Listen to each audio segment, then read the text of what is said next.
award-winning Tennessee WildCast is on the air with the latest on hunting, fishing, boating, wildlife watching, and all things outdoors. Make welcome your host, drummer and outdoor expert novice, Jason Harmon. Hello, everybody, and welcome to this edition of Tennessee WildCast. We're glad you're tuning in. Thanks for watching. Thanks for listening. We got a great show lined up for you today. It's going to be a little bit of CWD, a little CWD update. It's been a while since we've had some folks around the table here to talk about CWD. So anyway, we're here with Dan Grove. He is our TWRA vet as well as a UT Extension assistant professor. Kind of filling in for Don today. We'll call you the co-host. Works for me. Don's on special assignment today, so we got somebody standing in. And then we have Jeremy Dennison. He's our CWD field coordinator. And then Garrett Clevenger, deer coordinator, which is new to the agency, and we'll get more into that later maybe.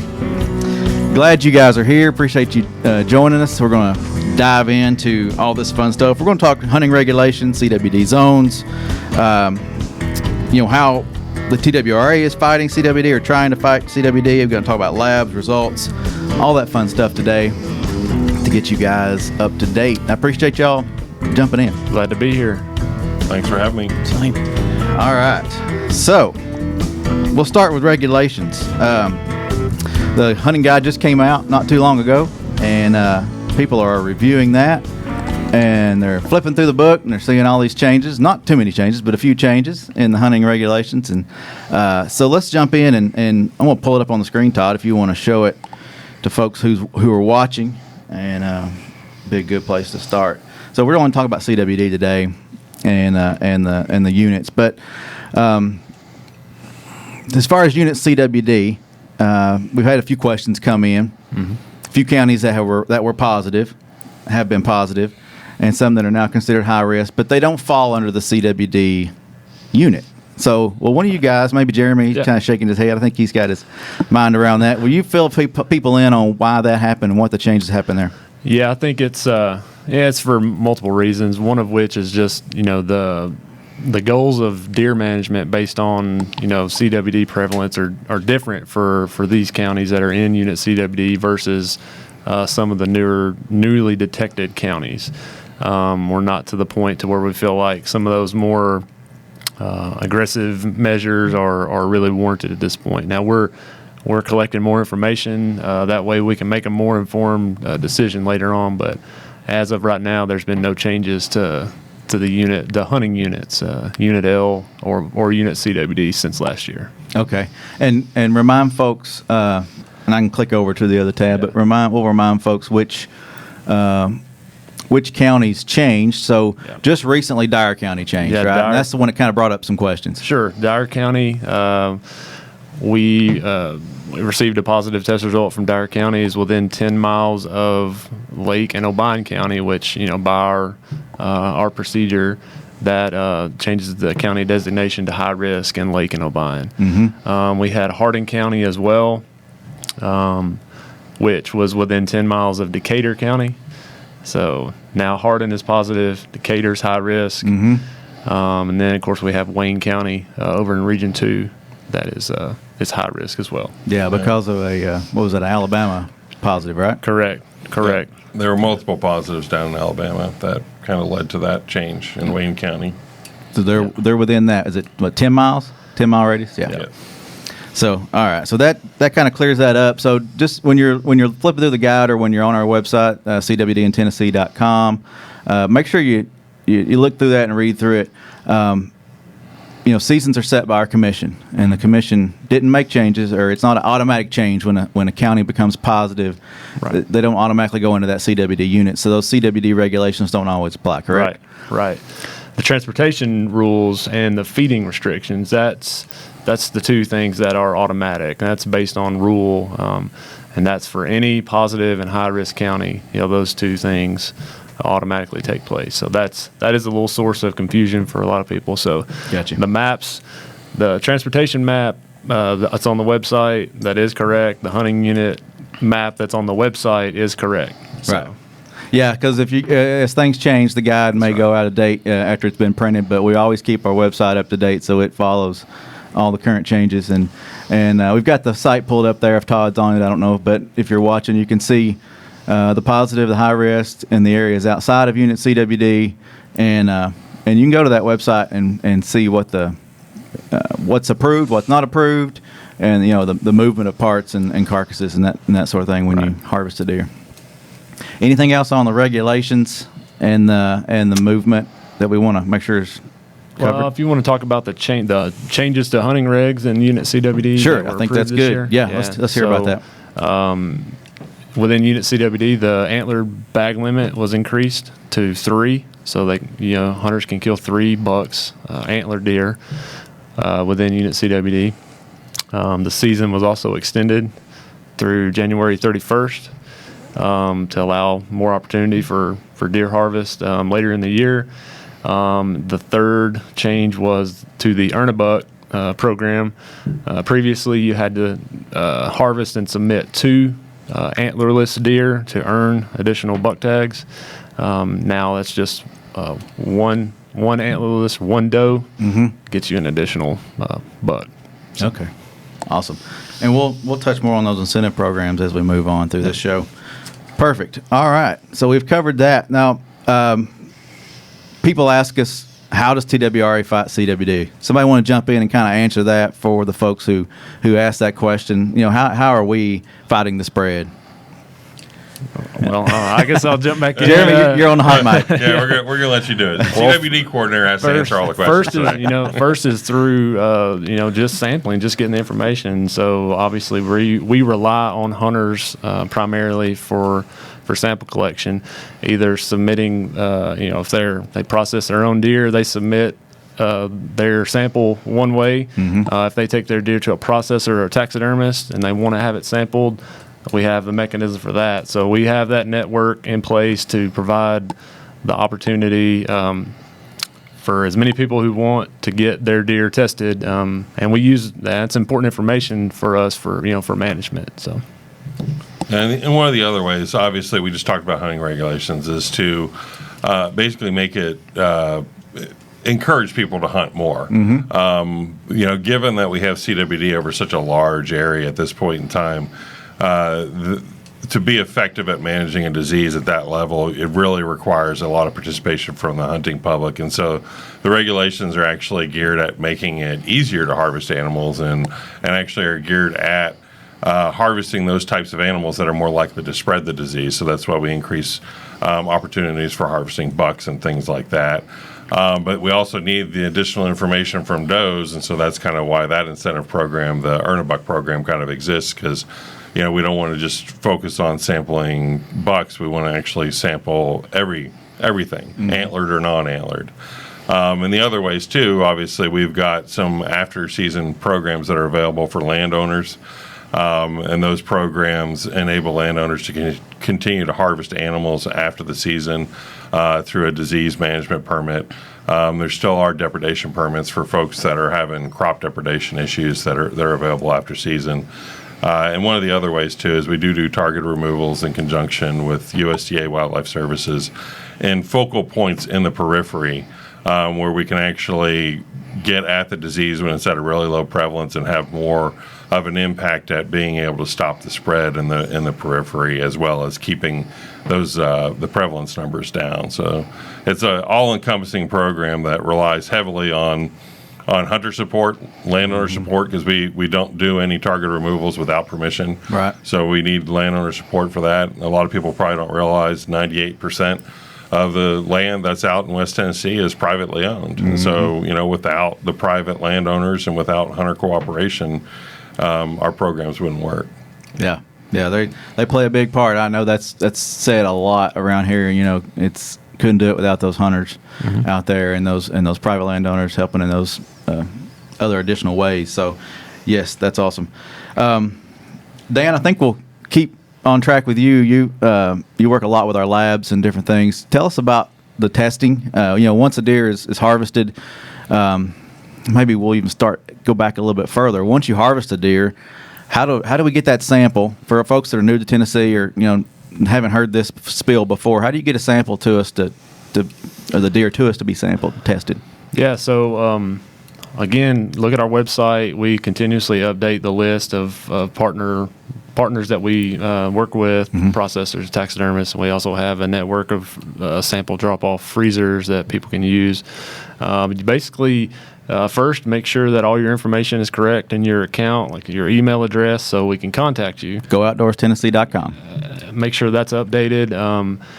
And basically, if you leave your harvest information with your sample, the only way we have to ensure that we get you that result is that all that information is correct. So the confirmation numbers and name and phone number, please make sure to make sure all that's correct. And basically we make weekly, at least weekly rounds to all these different locations. In Region 1, it's about 95 different stops that we make. Wow. And that's usually done 2 to 3 times a week by the CWD field crew.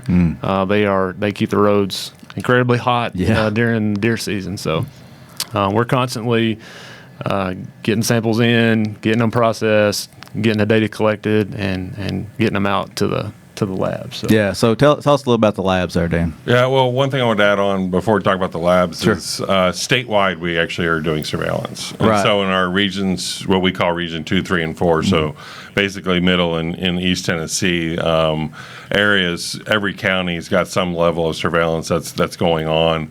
Primarily in the other parts of the state, it's on opening day of muzzleloader and opening day of rifle season. Those are the biggest days. A lot of deer being killed. Yeah. Exactly. And so we've trying more bang for our buck, no pun intended, to get out there. And so we work with either a taxidermist or processors on those days or have separate check stations set up on those days. So if you're hunting in those other areas, there is surveillance that's going on, and there are mechanisms for you to be able to get your animals tested. And with Wayne County being in Region 2, there's actually more of a focus, and we're going to have a bunch of freezer locations available. And those are basically self-service drop-off points, as well as out in Region 1. So at this point in time, typically you can always take your head to a regional office if you're close to a regional office and have it be able to be sampled there. So just something to keep in mind. Remind people about the deer head. How many inches the neck you need to keep, or what's the guidelines? Generally, we want about 5 or 6 inches of neck. Okay. The sample we take is actually right at the voice box. And so if you cut down below kind of where that hard nodule is, right at the back end of the jaw, that'll give us enough area to be able to get that sample out of there. Okay. Yeah. Yeah. So once we get that sample, basically it's shipped overnight to a lab. We're currently using 2 labs, one here with the Department of Agriculture, the CE Cord Lab, based here in Nashville, and then we're also using Mississippi State University's Veterinary Diagnostic Lab. And so the samples will be kind of parsed out depending on which direction they need to go to either one of those 2 labs. And so we're working closely with those labs. Obviously there's always going to be, it takes time at each step of that process. And so there's just an inherent amount of time that's built in depending on when you harvest your animal to the point in time that it actually makes it to the lab. But in general, once it gets to the lab, it's typically within a week, depending on the volume that's at the lab at that point in time, that we'll have test results back. But that could be prolonged just based on the amount of time it took to actually get that sample and then ship it to the lab and things like that. Yeah, I know. What was it, last year before, there was some delays in the snow and different things that it was a heavy traffic weekend in the woods, and then weather came in and it delayed some samples getting results in. But yeah, we are, like you said, burning the roads, moving as fast as we can to get those heads or get those samples and get them shipped out. Yeah, and also, like I mentioned, harvest information, there's nothing that'll delay sample results. Like we can't tell who this, we can't tell what, where this goes. So, that's another thing to consider. And also when somebody's, like if they submit it through a taxidermist, if they hang on to it in their freezer and, wait till, later on in the year, obviously that's going to stretch out that turnaround time. So, yeah. And one other thing to consider too is that we make every effort to sample every animal that we get our hands on. There are going to be those animals that for whatever reason we couldn't get a sample out of it. Just because the sample's destroyed or it's too far gone or, for many different reasons. But in general, we try and reach out to the hunter and let them know that we did receive your animal, but we were unable to sample it, just so that they're aware of that ahead of time so they can make their decisions based on on that information. Yeah, so make sure you go to GoOutdoorsTennessee.com and update your information. Make sure that email address is current, phone number, all that good stuff, your address, and all that's just current for many reasons, but for a big one, if you're hunting in these areas where you're getting deer tested, it's important to get those results back.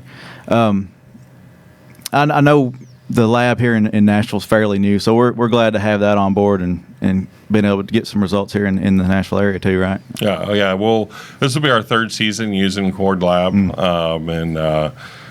so we're glad to be able to have them and accessible, because that does help cut down on turnaround time. If you can drive it straight to a lab, it makes it a little bit easier versus having to wait for UPS or FedEx or somebody else to deliver it. Plus, you mentioned you can't control everything, so there might be staff issues at one, or it may be just a inherently busy time of the deer season around the holidays, and having two avenues to get them tested is that's going to help us. So yeah.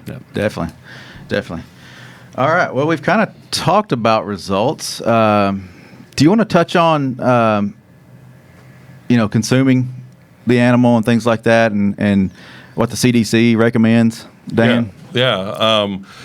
So I'll first start off with, your results will be available online. As soon as we get them, it's pretty much instantaneous that, within an hour or so, they're being plugged in. So you can always actually go, and there's a place you can check online, or you can just go into your account and it'll tell you that your result's been received, or where in the process your test result actually is. You'll get one of three things this year. You'll either see that it's positive, not detected, meaning that the tissue that we looked at, it wasn't there, and then also a suspect not confirmed, which is a third category that we have this year. And we can talk about that a little bit later, but ultimately with those test results, if you have a positive animal, we're not the human health authorities, but we defer to the CDC for their recommendation. And their recommendation is still that if you are harvesting an animal in an area that's known to have CWD, get your animal tested. If that animal tests positive, don't consume meat from that animal. At this point in time, we've got that third category, suspect not confirmed.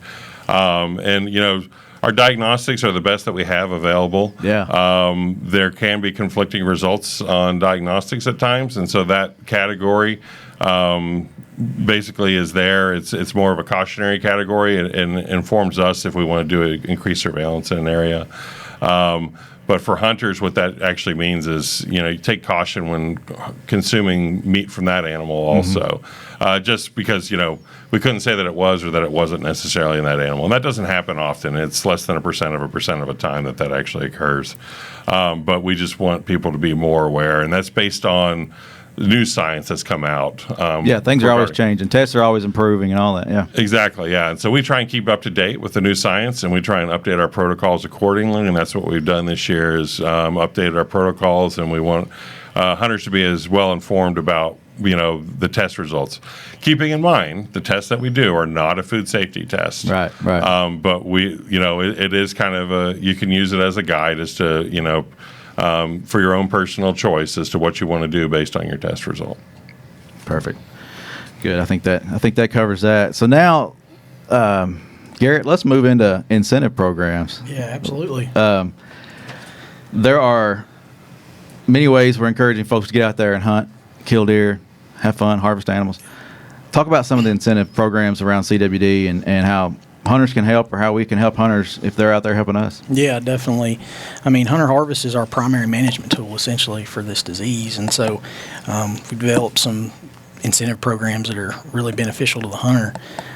We've got the Fight CWD incentive program, which if a hunter actually does harvest a positive deer, then you're able to get a $75 voucher, processing voucher towards processing of an additional animal at some point. Okay. And those tags are good for, I believe it's the, Dan, can you elaborate on that, when those vouchers are good for, the $75 tags? They're good for the current season, and I believe the voucher is just good for that season. Okay, yeah. Just for that season. Yeah. Harvesting 2 or more of those positive deer gets you a sportsman's license, an annual sportsman's license, so that's good.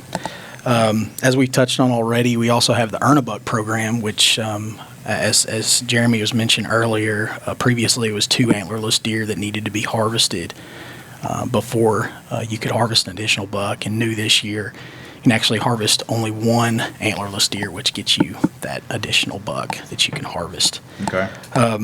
We also have the replacement buck program, which is not just associated with the CWD zone, but also statewide. So any hunter that harvests a CWD positive animal, or CWD positive buck, is able to get a replacement buck tag, or it's not a tag, but a replacement buck that they're able to kill. Shows up in your account, right? Right, Yeah. right, absolutely. So And we encourage folks to use that that year, or it carries over to the following, correct? Correct. Yep. Yeah. The first buck or antlered animal that you harvest the next season counts as the replacement. As buck. the replacement, yeah. Yeah, so it's automatically removed in the system. So the joy of computerized systems nowadays, right? Yeah. Makes it easy. And it's important to mention that a lot of folks have a lifetime sportsman's license, so those sportsman's license that Garrett alluded to that can be earned by harvesting 2 positives, those actually can be gifted Okay. to anybody of your choosing, as well as the processing voucher Right. can be gifted to somebody. Awesome. I think that those are all great incentives to get people out there in the woods and encourage them to hunt in those units and even outside those units, like you said, with the replacement buck. One thing on the deer processing that I thought about, we partner with Hunters for the Hungry. Is that program still going on, Jeremy? Do you still see that happening? Absolutely. They've actually, I don't know the exact numbers, but they've actually added some partnering processors to that program the last few years. Their protocol is, Hunters for the Hungry will only distribute meat in these areas that are affected by CWD, pending not detected test results. So that works just fine with our program. We're visiting those processors anyways, so we work those samples right in, and they're tested just like the rest. So. Yeah, I think the other day they were telling us it's over 700 animals were donated as part of the Hunters for the Hungry program last year. Wow. Yeah. So a fairly large percentage of the deer tested were okay to share. Yeah. There's very few that actually ended up testing positive that were donated through that program. I can't remember the exact numbers off the top of my head, but it was less than like 30. So wow, that's good. That's good to hear for sure. Well, I think we covered all our points. Anything that we want to drive home again, from what we've covered, remember the counties which are in the unit. Those are where the hunting regulations apply. Mm-hmm. And make sure you check your map, and I'll pull that tab back up for people who are watching. Go ahead, Dan. One thing to emphasize is that those incentive programs, if you harvest a positive, the voucher program and the replacement buck, and those programs are actually available statewide if you harvest a positive. Mm-hmm. And so that's, basically just so that you aren't penalized if you harvest a positive animal. It gives you the opportunity to go out and then harvest another animal. Those are what those programs are designed for. So those are available regardless of what the county status is. Okay. Throughout the state. And that, we're testing across the state. So if you participate in those drop-off locations or those big weekends when we're taking samples and stuff, you may very well, we hope not, but you might get a positive. Well, and if we do get a positive somewhere like that, that incentivizes someone to go out maybe to that same county, because it's the replacement buck program is, you cash those in Unit CWD or the county that it was harvested in. So, okay, yeah. By some chance it's in a different region. We hope not again, but that lets you harvest an additional buck in that county as well. Yeah, awesome. So the replacement buck is statewide, and the Earn-a-Buck is only in Unit CWD. That's correct. Well, like we said, make sure you check the website, cwdintennessee.com. It's being updated all the time as things change and information comes in with new research and new things that we're doing. We're updating that, updating the maps. The hunting guide is out, and it's out there as well, so make sure you review that in the hunting seasons. Remind folks what the extensions were in Unit CWD Jeremy? Because I think that's big. Yeah, the season is extended. The end of gun season basically runs through January 31st. So the whole month of January, can hunt with any weapon in any Unit CWD county. And again, check the hunting guide, make sure you know where you are. So. And muzzleloader and rifle start concurrently on muzzleloader opener and Unit CWD. That's correct. Okay. Awesome. Anything else we want to share? If not, I'm going to jump over here to Garrett. I think I'm good. Okay. So, Garrett, new to the agency. Yeah. We're glad you're here. Tell us a little about yourself, and we got about a minute and a half or so. Tell us a little bit about yourself, how you got here, your background. I'm sure you enjoy hunting. I guess that's why you're here, right? You're an outdoors guy. Absolutely. Yeah, I'm deer crazy. So, Deer crazy. Deer crazy. I grew up in Kentucky, so I'm making the trek south. I do have some family out in East Tennessee, so Tennessee's kind of like a second home to me. There you go. A Wildcat fan, are you? Man, I hate to say it. It's kind of ingrained, but We try not to hold that against them. But I've got a lot of relatives in East Tennessee, so there's some Vols out that way. There you go. Just finishing up school and just happy to join the agency. Everybody here's been great. Love working with these guys. So Yeah. So growing up in Kentucky, how's hunting different there than it is here? The regulations are obviously a little different as you would change from state to state, but I would say the passion's pretty similar there. You know, everybody, it's a big deer state. People love deer hunting up there just like they do down here. So yeah. I've got some friends that travel up that way every year to hunt. You know, I think people like to hunt across lines and visit the neighboring counties. It's not uncommon. Absolutely. Speaking of that, there's transport restrictions across state lines too. So make sure you check that guide, check that website, and know those restrictions on transporting your harvest across state lines. So Absolutely. Yep. guys, it's been fun. Thanks for having us. Thanks for having me. Thanks, Yeah, Jason. it's always fun to have you guys in here, getting everybody up to date on CWD and everything else that's going on. So we appreciate you. It's almost deer season, so That's right. ready to get out there. Yep. Couple weekends away. That's right. Yep. Right I'm on excited the about it. So as long as it'll cool off, we'll be good. corner. Yep. All right. Well, this is Tennessee Wildcast. We thank you for tuning in. Thank you for watching, for listening. Remember, tnwildlife.org is our website. GoOutdoorsTennessee.com is where you can purchase a license. Don't forget the e-store. That's shop.gooutdoorstennessee.com. It's swag there, hats, cups, and all kinds of fun stuff. So check that out. I guess that's it. Thank you, Todd, for running the board, making it sound good. We'll see you next time. Thanks for tuning in. Stay connected with TWRA by visiting our website at tnwildlife.org and follow us on Facebook, Twitter, and Instagram. Hey, it's all about Tennessee wildlife. It's what we do. Tennessee Wildcast will be on the air again next week. We'll see you then.